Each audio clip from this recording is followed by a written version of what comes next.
Alright, so at this point I have my shadow patterns laid in. So now I'm going to look at my reference and scan for two things. Where do I have different local values? And where are my brightest light planes? So different local values, if you notice in the forearm area here, he's a bit redder, a little bit darker, probably because of more sun exposure due to short sleeves.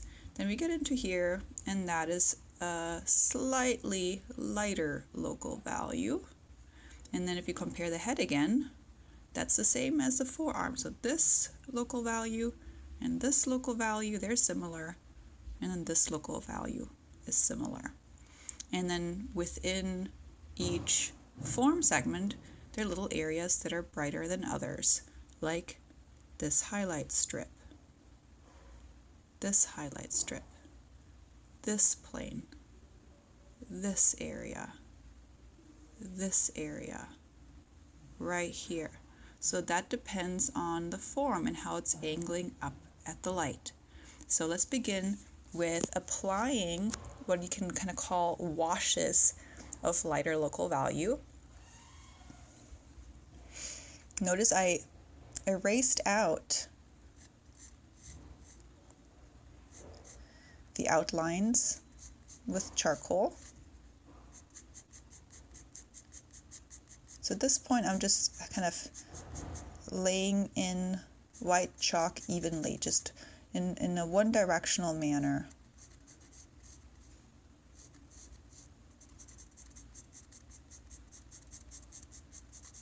Just how I would shade in my actual charcoal.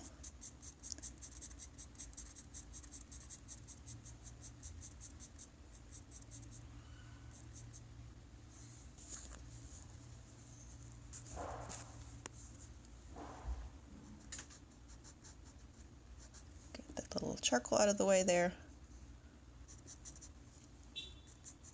So I'm thinking in terms of fields or larger spans.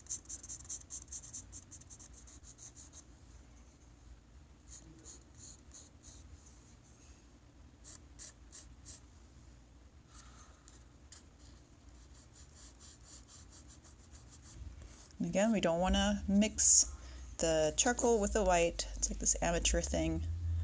It just looks messy. And we're going to build more control with the variation between lighter and darker values.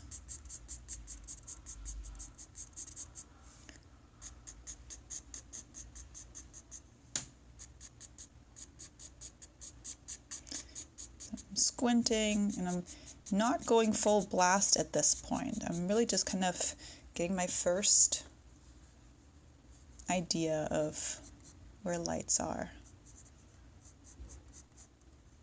Oops.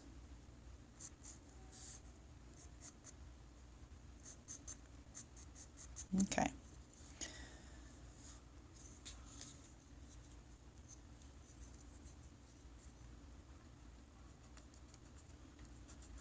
So I'm leaving the head pretty much the tone of the paper. I'm leaving the forearm the tone of the paper. And then I make my second pass. My second pass is I'm looking at how do the planes gradate away from those highlight planes.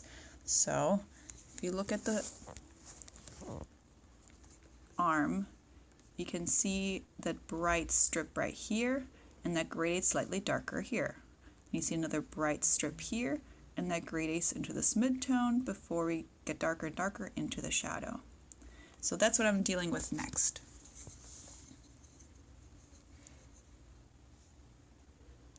First I lay in that highlight strip, and I'm not pressing like crazy hard because I don't know yet how bright this is going to be. And I get the next highlight strip.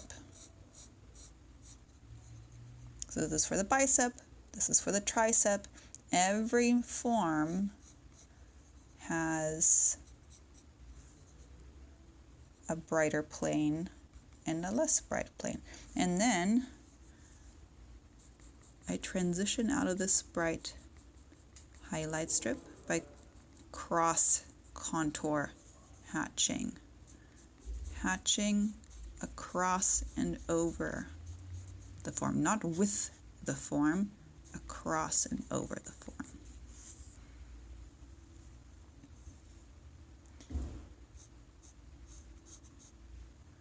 So when there's a cast shadow edge like here, I can bring my white all the way to the edge.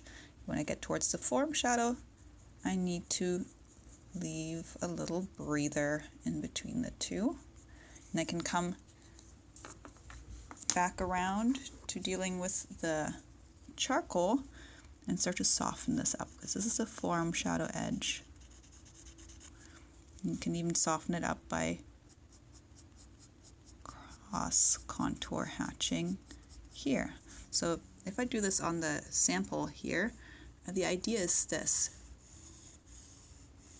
You want this form shadow edge to help us you want us to understand that this form shadow edge is a transition, and by making marks that go across and over the form, the direction of the mark already kind of does some work to carry us in that third dimension. And you're also softening it up even more, that form shadow edge, by kind of shading across and over. And you can do this pretty intensely. Like, there are artists who make this a style, and they kind of almost do like a zigzag thing. And it can look kind of cool. So like Steve Houston, he does that a lot.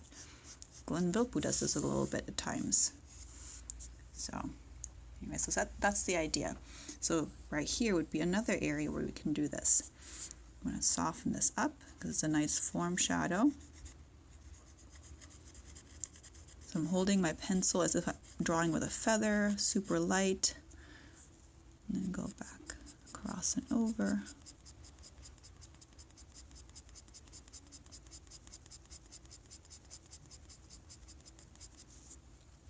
Let's get back into the white. So this is a pretty bright plane right here.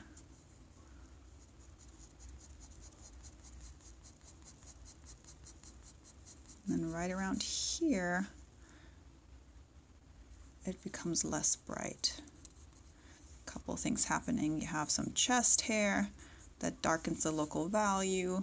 The plane is angled differently at the light. I'm going to transition out of this. So here we're getting now into the deltoid. So here you have the pectoralis, and then that morphs with the deltoid. The deltoid is wrapping around the arm bone. And this here is a pretty dark mid-tone, so I'm going to leave the paper here. I'm going to transition out of that.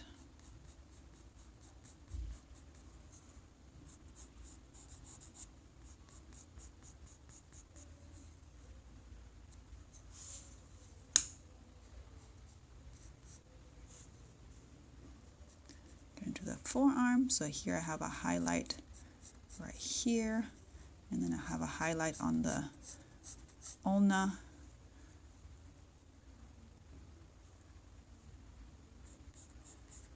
Go across and over.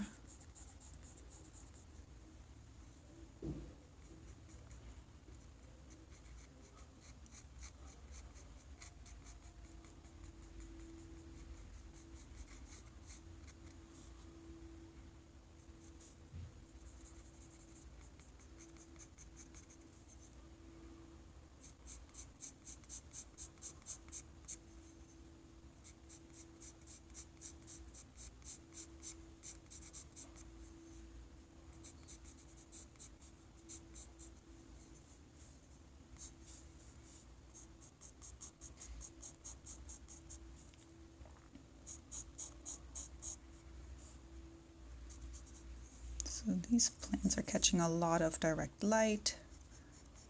So I'm working on bringing them out brighter and then transitioning them into that mid-tone.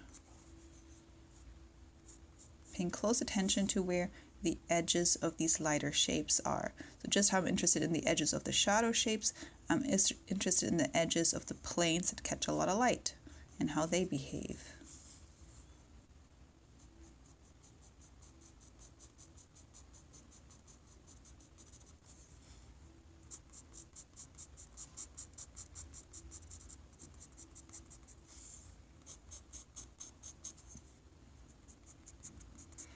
And so as the form, this egg is turning away, it's rolling into a midtone up here. So here it's brighter, and then it rolls away, it becomes darker before it becomes brighter again. So I'm building that transition.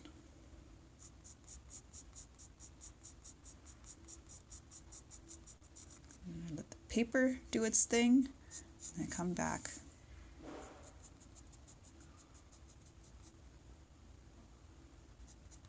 Into the white chalk.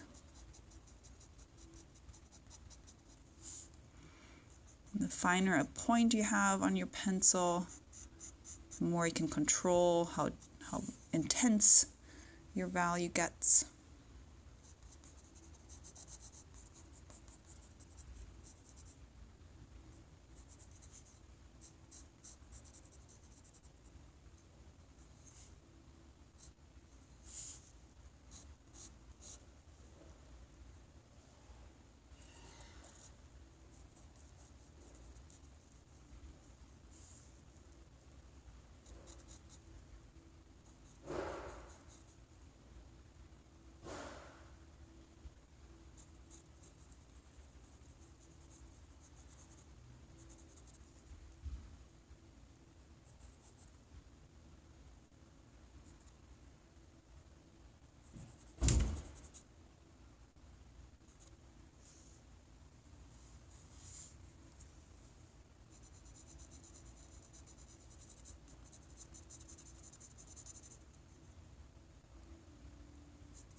Then right around here it tucks away from the light a little bit, and then it comes back out again.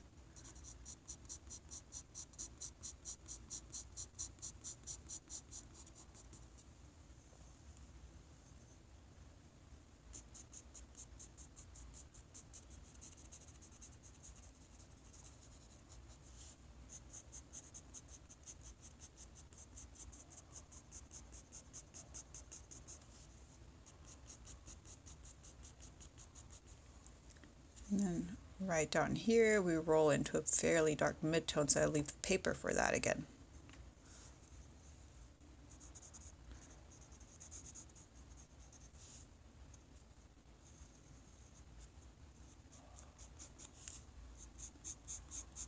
So this plane is angling up at the light,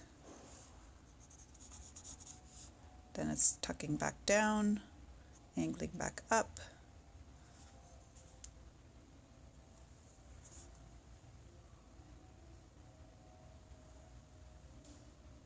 So this is my take, a quick take on this pose, and we're starting to see some of these forms starting to become three-dimensional. It's not the end of it, of course. I would work back into the shadows, the edges that is, at this point, and then just really linger in here and see if I can fine-tune this a little bit more.